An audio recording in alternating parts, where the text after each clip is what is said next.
Au titre du ministère de la Santé et de l'Hygiène publique, nous avons fait une communication orale relative à la situation épidémiologique de la dengue et du chikungunya. Pour ce qui concerne la dengue, depuis le début de l'année jusqu'à la semaine écoulée, nous avons notifié un peu plus de 50 000 cas suspects de dengue, dont un peu plus de 25 000 cas probables, c'est-à-dire des cas qui ont fait l'objet d'une confirmation par des tests de dépistage rapides. Et nous avons enregistré malheureusement 214 décès. Pour ce qui concerne le chikungunya, à la semaine écoulée, depuis le mois de septembre donc jusqu'à la semaine écoulée, nous avons enregistré 207 cas confirmés de chikungunya dans notre pays avec 0 décès. Alors il faut dire que l'épidémie de dengue reste encore active avec les deux épicentres que sont Bobo et Ouagadougou.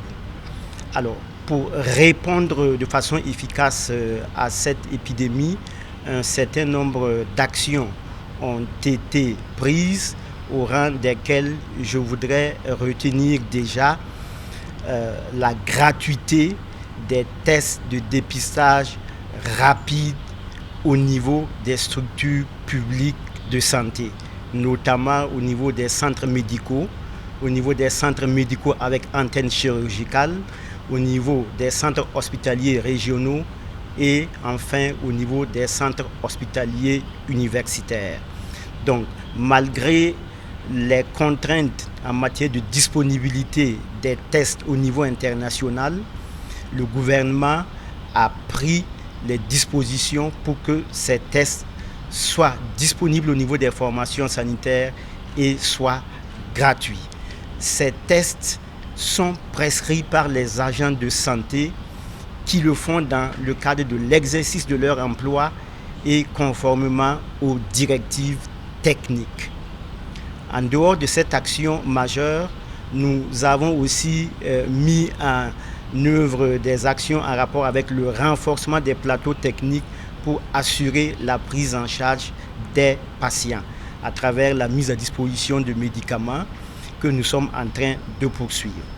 En dehors de cette action, je voudrais mentionner le fait que face aux capacités d'accueil des formations sanitaires qui sont réduites, nous sommes en train d'installer une tente d'une capacité d'un peu plus de 60 lits au niveau de Yalgado et nous sommes aussi en train de renforcer les plateaux techniques des centres médicaux donc pour assurer la décentralisation de la prise en charge au niveau de ces centres afin d'éviter que tous les patients se retrouvent au niveau tertiaire.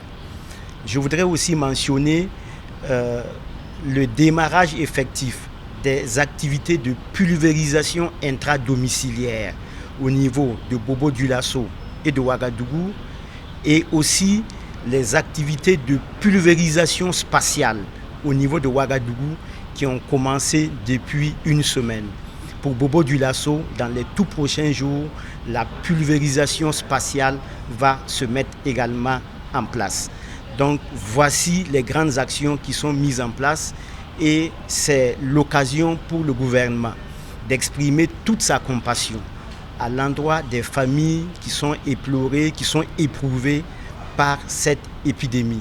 Le gouvernement voudrait aussi lancer encore une fois ce vibrant appel pour que nous puissions observer des mesures individuelles et collectives de protection. Donc au niveau individuel, il est extrêmement important de porter des habits qui permettent de couvrir les parties de notre corps qui sont découvertes. Il est important d'utiliser des répulsifs. Il est aussi important d'assainir notre milieu de vie. Je voudrais aussi insister sur le fait que lorsque vous êtes malade, lorsque vous présentez la fièvre, lorsque vous avez des céphalées, lorsque vous avez des douleurs musculaires, évitez l'automédication. Allez-y consulter au niveau des formations sanitaires où le diagnostic sera fait et une prise en charge adéquate délivrée.